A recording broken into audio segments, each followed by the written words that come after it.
Hey there, this is Steve with Smitty's Fly Box, and today I'm going to tie just a Mahogany Dun dry fly pattern. Maybe an overlooked hatch that happens.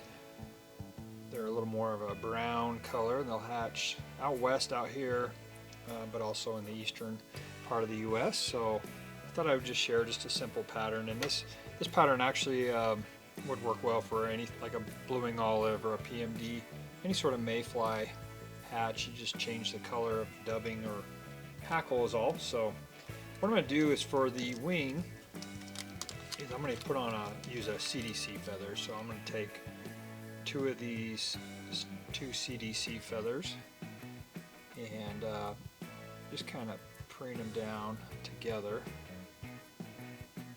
like that. Even those tips up, and just try to get, you know, some good tips there. It's like a little fluff ball, really.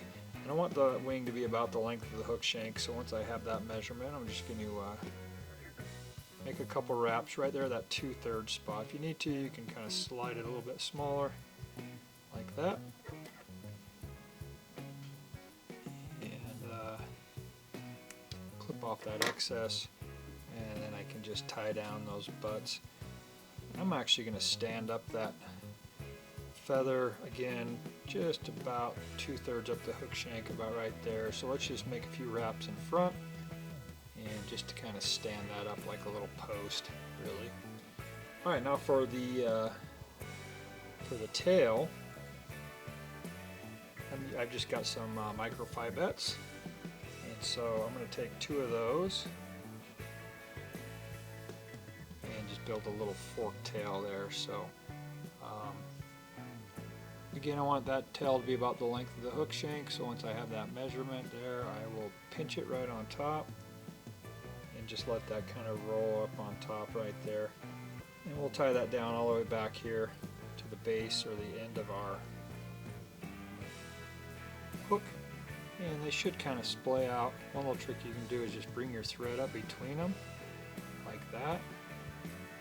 Kind of part them, and then make a few turns like that to get them standing, and they'll fork out there like little mayflies. So,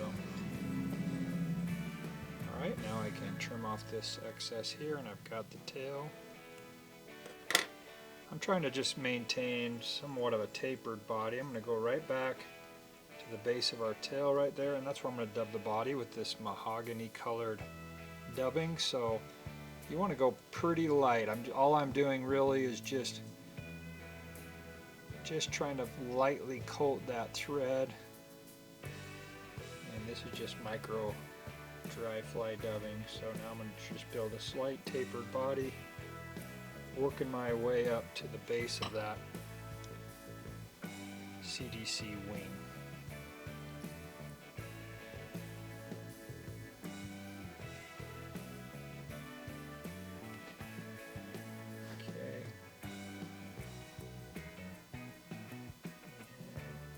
Go about right there, and that's where I'm gonna tie in my hackle.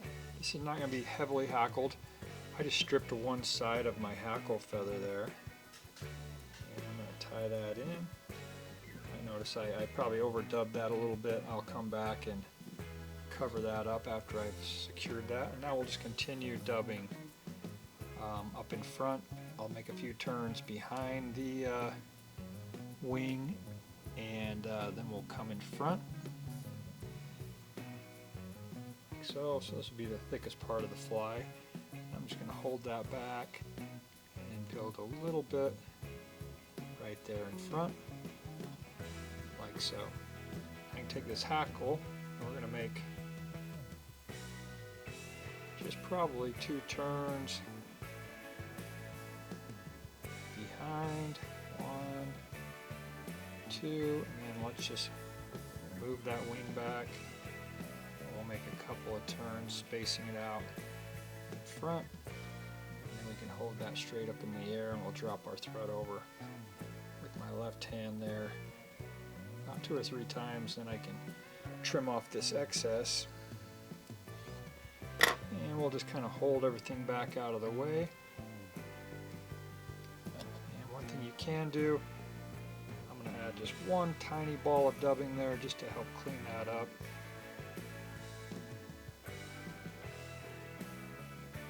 Right there.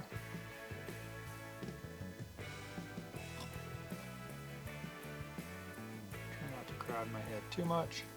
And then we'll whip finish.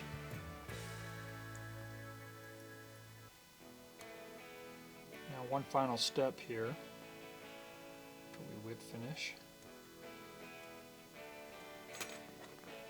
is I actually like to kind of trim this like thorax style so it rides fairly low in the water. And there you go. We have a kind of CDC done Mahogany Dun.